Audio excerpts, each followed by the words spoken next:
네, 안녕하십니까. 골로새서 2장 오늘 12절에서 17절 말씀 본문으로 참고하겠습니다. 2장 12절에서 17절 제가 먼저 말씀 봉독해 드리겠습니다. 12절 너희가 세례로 그리스도와 함께 장사되고 또 죽은 자들 가운데서 그를 일으키신 하나님의 역사를 믿음으로 말미암아 그 안에서 함께 일으키심을 받았느니라. 또 범죄와 육체의 무할례로 죽었던 너희를 하나님이 그와 함께 살리시고 우리의 모든 죄를 사하시고 우리를 거스르고 불리하게 하는 법조문으로 쓴 정서를 지우시고 제하여 버리사 십자가에 못 박으시고 통치자들과 권세들을 무력하여 드러내어 구경거리로 삼으시고 십자가로 그들을 이기셨느니라. 그러므로 먹고 마시는 것과 절기나 초하루나 안식일을 이유로 누구든지 너희를 비판하지 못하게 하라. 이것들은 장래의 일의 그림자이나 몸은 그리스도의 것이니라. 예, 오늘 말씀 제목은 바른 신앙입니다.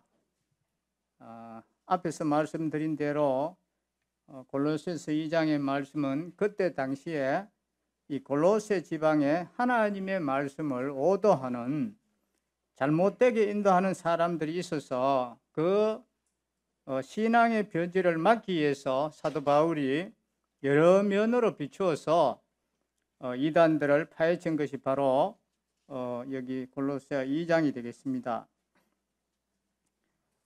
그러니까 오늘 여기 나오는 이제 율법주의라는 것은 바로 자기 힘으로 하나님께 도달해 보겠다는 이 적선의 사상이 바로 율법주의입니다.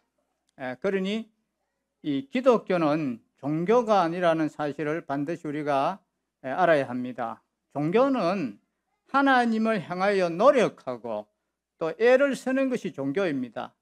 그렇지만 이 기독교는 하나님께서 우리에게 찾아오신 기쁜 소식, 이 복음, 이게 바로 기독교입니다. 하나님께서 손을 내밀으신 것입니다.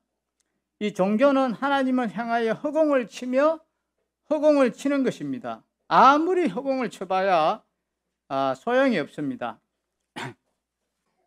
우리도 이제 지금도 이 종교적인 사람들이 사실 노력을 제일 많이 합니다. 이 불교도 공부하는 내용도 많고 그분들도 굉장히 노력을 많이 합니다. 우리가 그것을 아셔야 되고 이 교회 안에도 마찬가지입니다. 교회 안에도 그러니까 이것이 교회 밖에 있는 사상이 아니고 오늘 나오는 것은 이 교회 밖에가 아니라 바로 이 교회 안에도 있다는 것입니다. 모든 종교가 여기서 출발했습니다. 모든 종교가 하나님을 찾아야 되겠다. 그런데 이 찾는데 잘못 찾은 것입니다. 어떻게 찾느냐? 인간 자신의 이제 노력으로 찾으려고 하고 수양으로 찾으려고 하고 내 힘으로 이제 찾아야 되겠다. 이것이 바로 종교고 율법주의입니다. 교회 안에도 이제 그런 사람이 있다는 것입니다. 저는 이제 다른 어떤 사람들보다도 이 율법주의에 속한 사람이 제일 불쌍한 사람이라고 생각합니다. 왜냐하면 애는 많이 쓰고 노력은 많이 했는데 결과가 없다는 것입니다. 평생 마음의 만족과 기쁨이 없습니다. 항상 부족합니다. 겸손해서 부족하다고 하면 참 좋은데 하나님의 은혜에 대한 이 참다운 체험이었기 때문에 그런 결과를 가져오니까 그야말로 불쌍한 것이 되는 것이죠. 자, 이제 오늘 본문 말씀 이제 첫절 12절 보십시다. 너희가 세례로 그리스도와 함께 장사되고 또 죽은 자들 가운데서 그를 일으키신 하나님의 역사를 믿음으로 말미암아 그 안에서 함께 일으키심을 받았느니라 그랬습니다. 그러니 앞에서 이제 무슨 이야기가 나왔습니까? 이 할례에 대해서 이야기했습니다. 할례를 이제 이야기하다가 오늘 바울 사도는 이제 이 세례 이야기를 하고 있습니다. 왜냐하면 구약에서 이 할례라는 것은 신약에 와서는 할례의 제도가 다 이미 이제 그리스도로 말미암아 성취되었습니다. 예수 그리스도를 믿을 때에 그리스도 안에서 할례 받은 자가 되었습니다. 앞에서 말씀드린 대로 이 참 할례라는 것은 이 귀와 마음의 할례를 받는다 그랬습니다. 이 귀의 할례를 받는다는 뜻은 옛 생각, 옛 것 이런 것을 끊어버리고 이제는 하나님 앞에서 새로운 인생이 되었다는 뜻입니다. 이 할례라는 것은 끊어버리는 것입니다. 그래서 사도 바울이 할례 받기를 좋아하는 이 사람들에게 갈라디아서에 보면 그렇게 끊어버리는 걸 좋아하거든 완전히 다 끊어버리라 이렇게 책망을 했습니다. 그만큼 이 할례 때문에 어려움이 있었다는 것입니다. 그러나 지금 이제 무엇이 문제가 되느냐? 오늘 이 세례라는 말이 나오는데 이 세례가 이제 문제가 되고 있습니다. 어떤 사람은 침례를 받아야 한다. 침례를 받지 않으면 천당을 가지 못한다 하는 사람들이 들어 이제 나온다는 것입니다. 그러나 그것은 성경에 있는 사상이 아닙니다. 세례를 왜 받느냐? 오늘 여기 보니까 너희가 세례로 그리스도와 함께 장사한 바 되고 그랬습니다. 예수님과 함께 죽었다는 표로 침례를 받습니다. 그러니까 예수님의 십자가를 참으로 믿지 않는 그런 사람은 아직 침례를 받으면 안 되는 것이지요. 신앙도 없는 사람에게 침례를 주면 이것이 무슨 계급 하나 올리는 것처럼 잘못 알고 있다는 것입니다. 침례는 예수님과 함께 죽었다. 정말 예수님이 십자가에 돌아가실 때에 나는 예수님 안에 있으니까 나는 예수님을 믿을 때에 예수 안에 있으니까 예수님 죽을 때 나도 죽은가 마찬가지다 이 말이죠. 그러니 이 예수님이 죄의 값을 다 지불했다는 것입니다. 죄의 값은 사망이지 않습니까? 그 다음 이제 죽은 자들 가운데서 그를 일으키신 하나님의 역사를 믿음으로 말미암아 그 안에서 함께 일으키심을 받았다 그랬습니다. 예수님이 십자가에서 죽으시고 끝이 났으면 어떻게 됩니까? 이것은 아무것도 아닙니다. 소위 세상 사람들이 십자가에 죽으신 예수님을 한 순교자 정도로 순국자라고 말하는데 예수님의 죽음이 순교가 될 수 있고 순국이 될 수도 있다는 것입니다. 그러나 예수님이 만약 죽었다가 끝이 났으면 그 죽음은 세상 사람들이 말하는 순교나 순국일 뿐 아무것도 아닌데 아니고 우리와 아무 관계가 없습니다. 그렇지만 예수님이 죽었는데 3일 만에 이제 하나님께서 말씀하신 대로 일으켜 주셨습니다. 살아나셨습니다. 그 때문에 그는 죄가 없으신 분이 확실하고 그는 구세주임이 확실하신 것입니다. 하나님께서 그대로 하시겠다고 했는데 그대로 되었습니다. 그래서 예수님이 죽은 자 가운데서 3일 만에 살아나셨습니다. 그것을 내가 믿을 때에 예수님과 침례를 받을 때에 죽었다가 살아난 것처럼 나도 죽었다가 살아났다는 말입니다. 그래서 갈라디아서 2장 20절에 보시면 이제 이 말씀을 확정해 주고 있는데 내가 그리스도와 함께 십자가에 못 박혔나니 그런즉 이제는 내가 산 것이 아니요 오직 내 안에 그리스도께서 사신 것이라. 이제 내가 육체 가운데 사는 것은 나를 사랑하사 나를 위하여 자기 몸을 버리신 하나님의 아들을 믿는 믿음 안에서 사는 것이라 그랬습니다. 거기 보니까 분명히 내가 그리스도와 함께 십자가에 못 박혔나니 그런즉 이제는 내가 산 것이 아니요 오직 내 안에 그리스도께서 사신 것이라고 말씀했습니다. 분명히 거기 보면 내가 그리스도와 함께 장사 지낸 바 되었다고 했습니다. 이 말씀이 다른 곳에서 나온 것이 아니고 그 앞에 보면은 갈라디아서 2장 16절에 이렇게 말씀이 되어 있습니다. 사람이 의롭게 되는 것은 율법의 행위에서 난 것이 아니요 오직 예수 그리스도를 믿음으로 말미암는 줄 아는 거로 우리도 그리스도 예수를 믿나니 이는 우리가 율법의 행위에서 아니고 그리스도를 믿음으로 의롭다함을 얻으려 함이라. 율법의 행위로서는 의롭다함을 얻을 육체가 없느니라 그랬습니다. 거기 보면 율법의 행위로는 의롭다함을 얻을 육체가 없다고 했습니다. 이 땅 위에서 착하고 도덕적이고 착실한 그런 사람이라도 이 율법에 갖다 대어보면 전부 다 낙제생입니다. 안 됩니다. 의롭다함을 얻을 육체가 없습니다. 그래서 형식적인 침례를 받지 않고 우리가 정말 예수님이 나를 위해서 죽으시고 살아나신 것을 믿으면 그 믿음이 있으면 예수님과 함께 죽었고 살았습니다. 그러면 침례는 왜 받느냐? 이 공적인 신앙 고백입니다. 그래서 침례는 몰래 집안에서 절대 주지 않습니다. 사람 앞에서 나를 시인하면, 바로 예수님을 시인하면 나도 하나님 앞에 너를 시인한다, 이렇게 말씀했습니다. 이것이 바로 침례를 주는 목적 중에 하나입니다. 여기서 분명히 말씀하시기를 이 그리스도의 십자가와 부활을 통해서 우리는 침례를 받았고 그 침례가 바로 나에게 이 적용이 되는 것입니다. 이제 다음 절 13절 한번 보십시다. 또 범죄와 육체의 무할례로 죽었던 너희를 하나님이 그와 함께 살리시고 우리의 모든 죄를 사하시고, 여기에 이제 범죄라는 것은 우리가 이 땅 위에 살면서 어떤 죄를 많이 지었습니다. 그래서 범죄로 말미암아 죽었다는 말은 할례를 안 받았다는 그런 뜻이 아니고 하나님께 구별되지 못한 인생, 근본적인 죄인이라는 것입니다. 여기서 죽었다는 말은 우리의 목숨이 끊어졌다는 뜻이 아닙니다. 성경에서는 이 죽음을 분리로 이야기합니다. 우리가 어떤 사람이 죽어서 이제 소상집에 가보면 그 사람이 없는 것이 아닙니다. 병풍 뒤에 있고 또 그 냉동 창고에 있습니다. 그 사람은 거기에 누워 있는데 이 영혼이 떠났습니다. 영혼과 육체가 분리되면은 그것이 바로 육체의 죽음인 것입니다. 하나님과 영혼의 교통이 끊어지면 그것이 바로 영혼의 죽음입니다.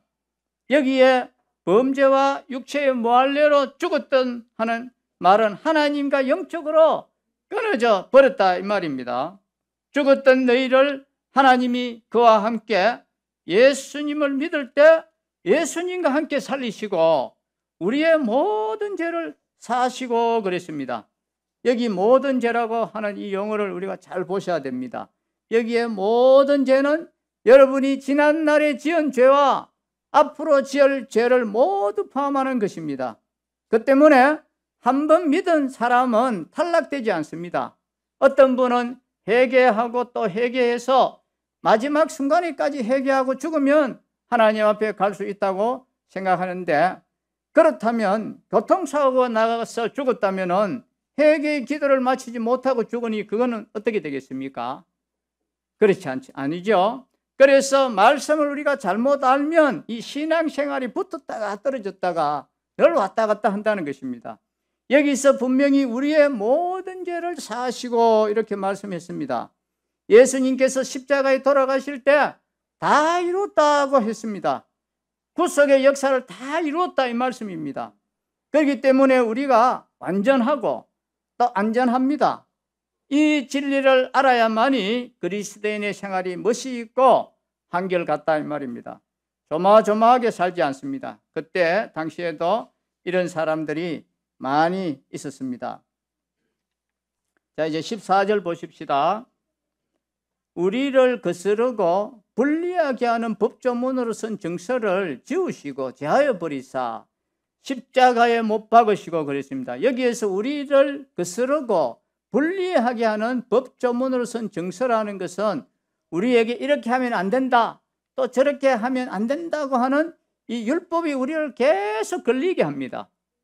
우리는 세상에서 법하면은 상당히 이것은 딱딱하지요.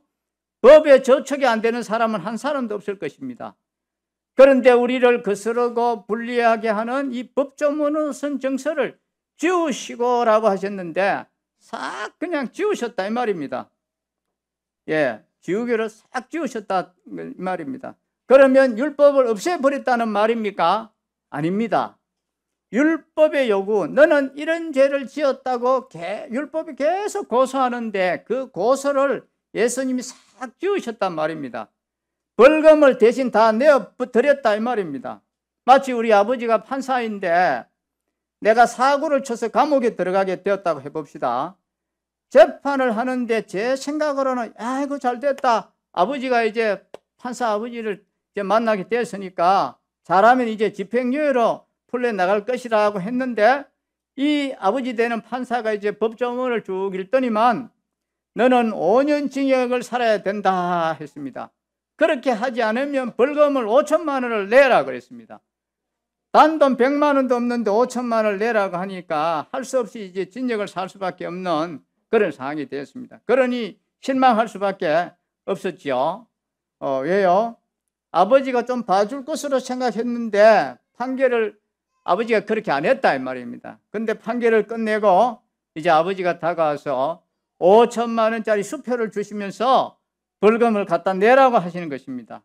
야, 나는 이제 죽는 줄 알았는데 아버지가 이렇게 해결해 주시고 했구나. 이제 마음이 속으로 좋았습니다.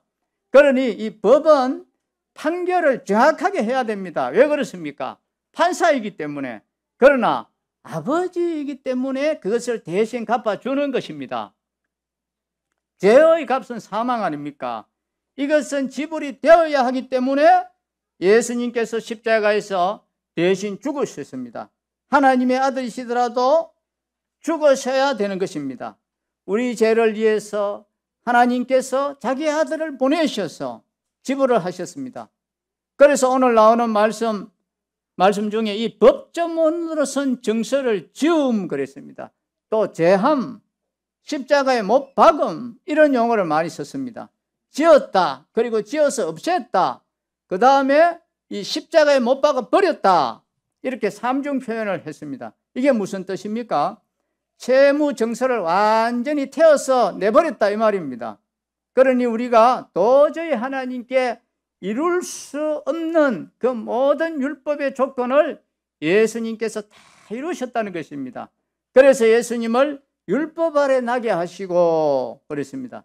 예수님은 율법 아래 나셔서 율법을 다 지키셨습니다. 그리고 이제 다음 절 보십시다. 이제 15절. 통치자들과 권세들을 무력화하여 드러내어 구경거리로 삼으시고 십자가로 그들을 이기셨느니라 그랬습니다. 이 통치자들과 권세들은 이 사탄의 세력, 천사들의 이름들입니다. 사탄도 계속 고소를 합니다. 하나님 앞에서 율법이 고소하고 또 사탄이 고소합니다. 그래서 예수님이 말씀하시기를 너희가 좋아하는 모세가 고소한다는 말은 이 모세가 고소하는 것이 아니고 이 모세의 율법이 고소를 한다는 뜻입니다. 그리고 이 마귀, 참소자, 이 마귀가 계속 고소를 합니다. 하나님 앞에서 마귀가 이 사람은 돈도 몇 번이나 떼어먹고 거짓말도 몇 번이나 했고 나쁜 짓을 많이 했습니다. 그러니 이 사람은 절대 천당에 올 수가 없습니다 하면서 고소를 많이 한다는 것입니다. 그럴 때 나는 어야 됩니까? 예, 맞습니다. 우리는 이제 그때는 거짓말 할 수가 없고 다 아는 거니까 예, 그렇지만 저는 저를 대신하여 갚아주신 예수님을 믿고 지금까지 지내왔습니다. 그러면 이제 이 재판장이신 하나님께서 예수님에게 이제 물어보십니다. 맞느냐? 이렇게 물어봅니다. 그러면 변호인 되시는 예수님이 예, 이 사람이 바로 나를 믿었습니다. 내가 이 사람을 대신하여 다 지불했습니다. 그러면 이제 판사 때는 하나님이 이제 무죄하다 이렇게 선언을 합니다. 이제 지나가라 그랬습니다. 그래서 이제 통과하는 것입니다. 그래서 통치자들과 권세들을 무력화하여 이 사탄의 권세에서 해방시켜 완전히 이기셨다는 것입니다. 예수님이 십자가에 못 박히실 때 이 사탄의 머리를 상하게 했다고 했습니다. 이 뱀의 머리를 상하게 했다는 표현을 이 창세기에서 말씀했는데 완전한 승리라는 말입니다.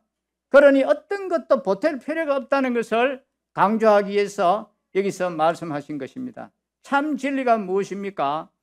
예수님의 십자가를 우리가 바로 믿고 이 부활을 제대로 믿을 때 그것만 의지하면 다른 어떤 것도 우리를 지옥에 보낼 수 없고 우리에게 채무증서를 내어놓을 수가 없다는 것입니다. 사탄도 율법도 우리에게 채무증서를 내어놓을 수가 없습니다. 모두 주님께서 해결을 다 하셨기 때문에 그렇습니다. 자, 그런데도 이제 다음 절과 같은 사람이 또 있다는 것입니다. 자, 16절 한번 보십시다. 그러므로 먹고 마시는 것과 절기나 초하루나 안식일을 이유로 누구든지 너희를 비판하지 못하게 하라. 지금도 이런 것을 들고 나오는 사람들이 있습니다. 그러므로 이렇게 완전히 먹고 마시는 것을 해결했습니다. 구약 레위기 11장에 읽어보시면 책임질을 하고 발굽이 갈라져야 먹도록 되어 있습니다. 낙타는 대책임질을 하는데 발굽이 갈라지지 않아서 못 먹습니다. 토끼도 못 먹습니다. 또 물고기는 빗늘이 있고 이 지느러미가 있어야 먹습니다. 빗늘이 없고 물컹물컹한 그런 것은 먹지 못합니다. 이것을 전부 읽어보시면 의미가 있습니다. 하나님께서 우리들에게 이 정결하게 살도록 하신 것입니다. 그러나 이러한 먹고 마시는 것 때문에 구원을 받는 것은 아니라는 것을 우리가 알고 있다는 것입니다. 그래서 이 먹고 마시는 이러한 문제들이 이 유대인들 사이에서는 꽉 머리에 막 그냥 박혀 있습니다. 그래서 이런 것들을 깨뜨릴 때 어떻게 깨뜨렸냐 하면은 오늘 예배 시간에도 잠깐 그 말씀 했습니다만은 이 사도행전 10장을 읽어보시면 철두철미한 유대인 베드로가 12시경에 이제 음식이 준비되는 동안에 지붕에 가서 이제 기도를 합니다. 그런데 이 비몽사몽간에 큰 보자기 갖고 네 길을 메어 땅에 들여온 것이 이제 보이는데 그 안에 보니까 이제 정결한 것도 있고 구물구물한 것도 막 섞여 있었습니다. 그래서 하나님이 베드로 보고 야 베드로야 일어나 잡아 먹어라 그랬습니다. 그때 베드로가 주여 그럴 수가 없나이다. 속되고 깨끗지 아니한 것을 내가 언제든지 먹지 아니하시옵나이다 하니 또 두 번째 하나님께서 깨끗게 하신 것을 내가 속되다 하지 말라. 이런 일이 이제 3번 있은 후에 그 그릇이 곧 하늘로 올려갔습니다. 그래서 베드로가 이 환상이 무슨 뜻인가 하고 이제 속으로 의심을 하고 있는데 마침 그때 밖에서 대문을 두드리는 소리가 들립니다.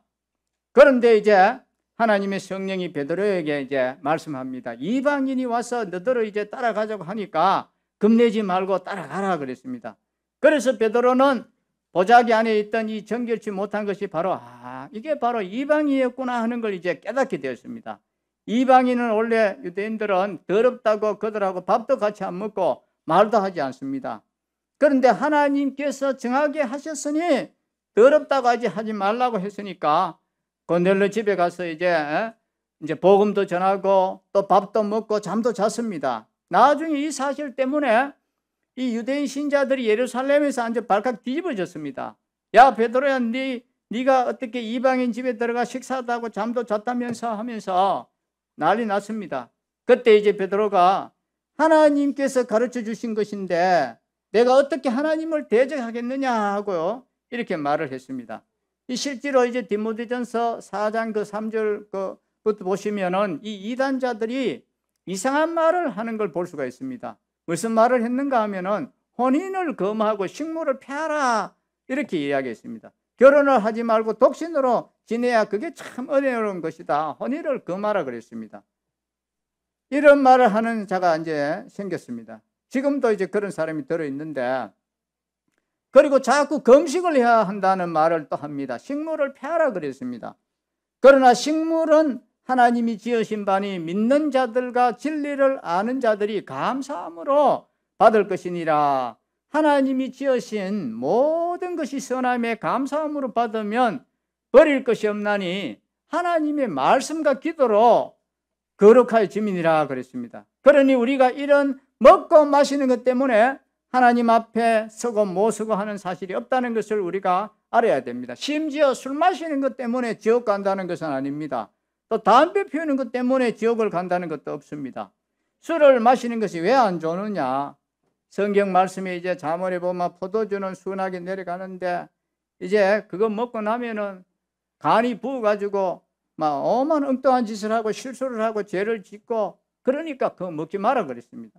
또 담배는 왜 안 좋으냐? 건강에 나쁘니까 의사들도 그걸 잘 안 피운다는 것입니다. 안 피웁니다. 예, 폐암의 은일이라고 하고 이 흡연은 완만한 자살행위라고 했습니다. 그러니 그만큼 나쁘다는 것이죠. 그것이 이유가 되지 그 담배를 피운다고 지옥을 간다는 것은 아니다는 것입니다. 그래서 무디 전도자는 술을 만들어 파는 사람은 지옥을 제일 먼저 간다고까지 했습니다. 왜 그랬습니까? 사람을 타락하게 만드는 건 술보다 더 지름길이 없습니다. 모든 범죄의 거의 기본은 이 술 때문에 일어납니다. 그래서 사람을 이제 천당과는 반대되는 것을 하는데 투자를 했으니까, 그래서 이 무디는 설교에서 굉장한 파격적인 그런 말을, 아주 강한 말을 했습니다. 그래서 성경을 또 보면은 이 배부르지 않는 것을 위해서 언을 달아주지 말라고 했습니다. 담배는 피워도 배가 부르지 않다는 것입니다. 그러므로 이런 것 때문에 구원을 못 받는다 하는 그런 문제가 나오면 그것은 잘못된 이단이다, 이런 말입니다. 즉 율법주의다, 이 말입니다. 주님의 은혜를 받았으니 우리가 몸을 건강하게 하고 깨끗한 생활을 하기 위해서 이런 것을 먹지 않아야 되겠다는 것은 얼마나 좋은 것입니까? 그 다음에 이제 또 나오는 게 보면은 이제 절기, 또 좌루, 안식일에서 이제 절기라면 지금의 뭐 부활절, 또 추수감사절, 맥주절 등의 이러한 절기를 말하고, 유대인들의 또 유월절, 초막절, 이런 절기는 다 이제 은혜를 기념하는 그런 날입니다. 은혜를 깊이 새기는 날입니다. 그러나 그 날을 잘 지킨다고 해서 천국을 가는 것은 아닌 것입니다. 그 다음에 이제 차루가 나옵니다. 1월 1일 또 3월 1일 해서 1일만 되면 이제 그날에 하나님 앞에 모여서 예배를 드리고 했는데, 그것은 1일을 드린다는 말은 나머지 29일 전부를 하나님의 뜻대로 살겠다는 의미에서 그렇게 지켰습니다. 그러니 그 나쁜 것은 아니죠. 그러나 우리가 차루를 꼭 지켜야 된다, 이렇게 되면 이제 잘못이라는 것입니다. 심지어 안식일을 하나님 앞에 바치는 것은 당연한 것입니다. 그러나 이 안식일을 바쳐야 천당을 간다, 이래 되면 이게 이제 율법주의 이단이 되는 것입니다. 그러니 우리가 안식일을 못 지켰기 때문에 그 사람이 지옥을 가는 것이 아닙니다. 주일을 우리가 지키면 이것은 하나님 앞에 영광이 되고 또 내 신앙생활의 승리가 되고 더 감사의 생활을 잘하게 되기 때문에 우리는 주일을 지키는 것이지, 그러나 주일을 지키는 것 때문에 천당을 간다는 것은 아니다는 것입니다. 비판하지 못하게 하라 그랬는데 이런 것으로 싸우고 물고 뜯고 하지 마라, 이 말입니다. 자, 이제 그 다음 절 17절 보십시다. 이것들은 장래일의 그림자이나 몸은 그리스도의 것이니라 그랬습니다. 이것들, 절기를 지키는 것도 장래일의 그림자라 말입니다. 천당의 그림자라, 차루를 지키는 것도 천국의 그림자라, 안식일을 지키는 것도 천국의 그림자라, 영원한 안식을 얻는다는 그림자요, 절기를 지키는 것도 영원한 구원을 주신 것을 매년 기념하는 것입니다. 앞으로 우리는 천국에 가면 매일매일 부활절이고 매일매일 성탄절입니다. 항상 축제하는 것입니다. 늘 감사하고 찬송하고 살기 때문에 계속 축제입니다. 매일매일이 차로입니다. 이 날만이 특별한 날이 아니고 천국에서는 매일매일이 하나님 앞에서 가장 귀중하고 가장 복된 날입니다. 매일매일이 안식일입니다. 왜 그렇습니까? 거기는 강제로 노동을 시키는 것이 없습니다. 그 때문에 우리가 이 땅에 있을 때는 일을 많이 해야 되는 것입니다. 그래야만 안식의 그 진짜 은혜를 우리가 맛볼 수가 있습니다. 여기서 일을 열심히 해야지 천국에서 안식할 때 그 멋이 있는 것입니다. 그러니 장래일의 그림자이다라는 것입니다. 그림자라는 말은 무슨 뜻입니까? 이 예수님의 십자가로 말미암아 이 일을 다 이루었으니 이제는 이런 문제로 더 이상 싸우지 마라, 이런 문제로 속지 마라, 이런 것을 지켜야 천당을 간다는 사상을 완전 내버리라. 그리고 나서 몸은 그리스도의 것이니라 그랬습니다. 우리 몸도 그리스도의 것이고 나 자신도 그리스도의 것입니다. 그러니까 예수님이 원하시는 대로 살아드려야 된다는 것입니다. 오늘 우리는 12절에서 이 17절까지의 말씀을 통하여 무엇이 바른 신앙이냐, 여기서는 율법주의를 특별히 반대하면서 가르치신 것인데, 우리는 침례를 받음으로써 구원을 받는 것도 아니고 할례를 받음으로써 구원을 받는 것도 아닙니다. 오직 침례의 진리는 예수님께서 날 위해서 죽으시고 살으신 것을 바로 믿을 때에 나의 죄는 이제 13절 그 마지막에 한번 보십시오. 뭐라고 했습니까? 13절 마지막에 보면 우리의 모든 죄를 사하시고 그랬습니다. 완전히 영원히 사하셨다, 이 사실을 믿으셔야 됩니다. 예수님의 십자가 부활이 날 위해서 죽으시고 살으신 것을 믿어야 되는 것입니다. 내 뭐든지 전부를 사해 주시고 모든 채무 정서를 전부 태워버렸다고 했습니다. 그러니까 완벽한 구원입니다. 이 확신을 가질 뿐만 아니라 우리는 또 16절과 17절을 통해서 여러 가지 이 땅에서 먹고 마시는 것과 나를 지키는 이런 것들 전부가 앞으로 가는 천국의 그림자입니다. 그리고 이것이 다 장래일의 그림자인 것입니다.